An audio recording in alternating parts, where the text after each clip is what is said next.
Hi guys, welcome to our channel. Bharat దాడిలో పాకిస్తాన్‌కి చెందిన ఒక న్యూక్లియర్ సెంటర్ అయితే పూర్తి స్థాయిలో ధ్వంసమైనట్టుగా వార్తలొస్తున్నాయి. అయితే దీన్ని అఫీషియల్‌గా కూడా అటు భారత రక్షణ మంత్రి సలహాదారు కాందరే గారు కూడా అఫీషియల్‌గా ఒక ప్రకటన అయితే ఇవ్వడం జరిగింది. అంటే ఒక టీవీ ఇంటర్వ్యూలో చెప్పారు. పాకిస్తాన్‌లో ఉన్న ఒక న్యూక్లియర్ కమాండ్ సెంటర్ పూర్తి స్థాయిలో ధ్వంసమైపోయింది. ఆపరేషన్ సింధూర్‌లో భాగంగా అని కూడా ఆయన చెప్పారు. అయితే గతంలో ఈ వార్తలు అలా వైరల్ అయినప్పుడు కూడా అంటే ఆపరేషన్ సింధూర్‌లో భాగంగా ఇలా ఒక న్యూక్లియర్ సెంటర్ పాకిస్తాన్‌లో ధ్వంసమైందని జెప్పేసి అప్పుడు విస్తృత స్థాయిలో ప్రచారం జరిగింది. కాకపోతే దాన్ని అటు పాకిస్తాన్ తిప్పికొట్టింది. అసలు ఎటువంటి దాడి జరగలేదు. ఇదంతా ఫేక్ అని జెప్పేసి వాళ్ళు ఒక సమాధానం చెప్పే ప్రయత్నం అయితే చేశారు. కాకపోతే ఇప్పుడు అఫీషియల్‌గా మాత్రం రక్షణ మంత్రి సలహాదారు కాందర్ గారైతే అనౌన్స్ చేయడం జరిగింది. అసలు ఏం జరిగిందా అని చూస్తే పహల్గామ్ ఉగ్రదాడికి బదులుగా భారత్ పాకిస్తాన్‌కు బుద్ధి చెప్పాలనుకుంది. అందులో భాగంగానే ఆపరేషన్ సింధూర్‌ను మొదలుపెట్టింది. ఆపరేషన్ సింధూర్ అనేది పాకిస్తాన్‌లో ఉన్న మొత్తం ఉగ్ర స్థావరాలపైన ఉగ్రవాదులని టార్గెట్‌గా చేసుకొని మొత్తం దాడులు చేసింది. మొత్తం 9 స్థావరాలపైన అయితే మొదటి రోజు దాడులు జరిగాయి. అయితే ఇందులో చాలా ఉగ్రవాద స్థావరాలు నాశనం అయిపోయాయి. అండ్ 100కు పైగా ఉగ్రవాదులు కూడా నాశనం అయిపోయారు. సో, ఆ రకంగా ఆపరేషన్ సింధూర్ ఫుల్‌గా విజయవంతమైతే అవ్వడం మనం చూసాం. ఆ తర్వాత భారత్ పాకిస్తాన్ కూడా ఏదో కౌంటర్ అటాక్ చేసే ప్రయత్నం చేసింది. డ్రోన్‌లు పంపించి పేల్చే ప్రయత్నాలు ఆ విధంగా చేయడం జరిగింది. అంటే ఒక యుద్ధ వాతావరణం అటు భారత్‌కు, పాకిస్తాన్‌కు మధ్య జరిగింది. యుద్ధం వస్తుందేమో అన్న అభిప్రాయాలు కూడా కలిగాయి. అంటే అటువంటి పరిస్థితి నెలకొంది.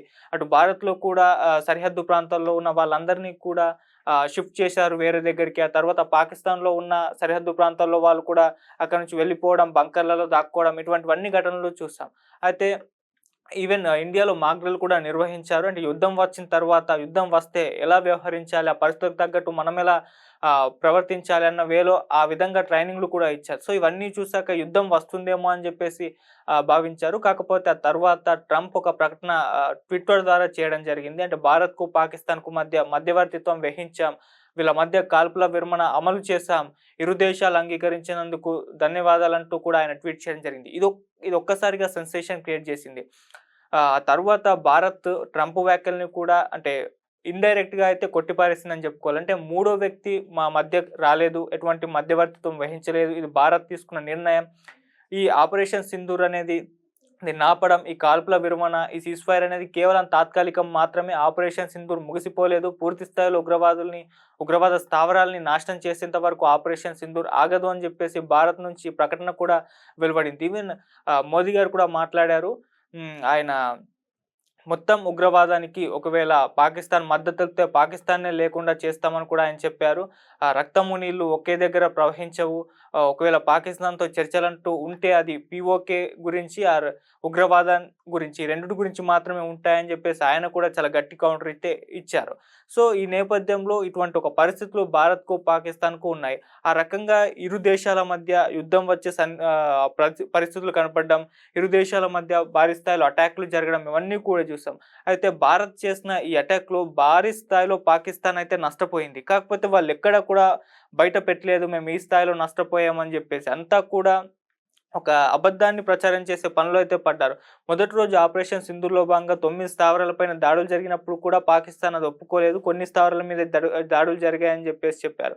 సో, ఆ రకంగా కొంత అంటే వాళ్ళ పరువుగా భావించారు. భారత్ ఈ విధంగా మా భూభాగంలోకొచ్చి మా స్థలాలపైన దాడులు చేసేసి మా వాళ్ళని మా ఉగ్రవాదుల్ని చంపినప్పుడు మొత్తం ఉగ్రస్థావరాలని నాశనం చేసిందని జెప్పేసి ప్రపంచానికి తెలిస్తే అది మా పరువు పోయినట్టుగా అది భావించి ఆ రకంగా కవర్ చేసే ప్రయత్నం అయితే చేసింది. అయితే అందులో భాగంగానే ఆపరేషన్ సింధూర్ ఎప్పుడైతే నిర్వహించారో ఆ దాడిలో కిరాణా హిల్స్‌లో ఉన్న ఒక న్యూక్లియర్ కమాండ్ సెంటర్ కూడా పూర్తి స్థాయిలో ధ్వంసమైపోయింది. అయితే అప్పుడు ఈ వార్త వెలుగులోకొచ్చినా పాకిస్తాన్ దాన్ని ఒప్పుకోలేదు. సో, అది ఖండించింది. ఇలా ఎటువంటి న్యూక్లియర్ సెంటర్ మా దగ్గర ధ్వంసం అవ్వలేదని చెప్పేసి చెప్పింది. కాకపోతే ఇప్పుడు మన భారత రక్షణ మంత్రి ఎవరైతే ఉన్నారో కాందరే గారు ఒక టీవీ ఛానెల్‌కి ఇచ్చిన ఇంటర్వ్యూలో ఆయన చెప్పడం జరిగింది. పాకిస్తాన్‌లో ఆపరేషన్ సింధూర్‌లో భాగంగా కిరాణాస్‌లో ఉన్న ఒక న్యూక్లియర్ కమాండ్ సెంటర్ ధ్వంసమైపోయింది. అయితే మేము దీన్ని కావాలని టార్గెట్ చేసి ధ్వంసం చేయాలి అని చెప్పేసి భావించలేదు. అది ఆపరేషన్ సింధూర్‌లో భాగంగా ఆ విధంగా ధ్వంసం అయిపోయిందని చెప్పేసి ఆయన ఒక ప్రకటన అయితే జారీ చేశారు. ఇప్పుడు ఇది హాట్ టాపిక్‌గా మారిపోయింది. సో, పాకిస్తాన్ మరొకసారి తన అబద్ధం అంటే అప్పుడు అబద్ధం చెప్పింది కదా! అది మరొకసారి అది ప్రూవ్ అయిపోయి ఇప్పుడు సోషల్ మీడియాలో వాళ్ళ పైన ట్రోలింగ్‌కి గురయ్యే ఒక ఫీడ్ ఇచ్చినట్టుగా అయితే అయిపోయింది. అంటే వీళ్ళేది ఒప్పుకోరు, వీళ్ళన్నీ దాచేస్తారు అన్నదానికి ఈ న్యూస్ మరింత బలమైతే చేకూర్చింది. మరి ఇప్పుడు రక్షణ శాఖ మంత్రి సలహాదారు ఎవరైతే కాందారే గారు ఉన్నారో దీనికి ఈయన అనౌన్స్ చేశారు కాబట్టి ఇప్పుడు మళ్ళీ పాకిస్తాన్ నుంచి ఏదైనా ప్రకటన వెలువడుతుంది అని చెప్పేసి కూడా భావిస్తున్నారు. అంటే వాళ్ళ సహజ రీతిలో ఇదంతా ఫేక్, ఆయన అబద్ధం చెప్పారని చెప్పేసి మామూలుగా ఇటువంటి కవర్ చేస్తూ సమాధానాలు చెప్తారు కదా! అటువంటి ప్రకటన మళ్ళీ వెలువడే అవకాశం ఉందని కూడా చెప్తున్నారు. సో, ఏదేమైనా ఇప్పుడు భారత రక్షణ మంత్రి సలహాదారు చేసిన ఈ కామెంట్స్ ఏవైతే ఉన్నాయో హాట్ టాపిక్‌గా మారిపోయి ఫుల్‌గా ఇది ఆ వీడియో క్లిప్ కూడా, ఆయన చెప్పిన వీడియో క్లిప్ కూడా వైరల్ అయిపోతుంది. మరి దీనికి పాకిస్తాన్ ఏ విధంగా రెస్పాండ్ అవుతుందో చూడాలి. Thank you so much.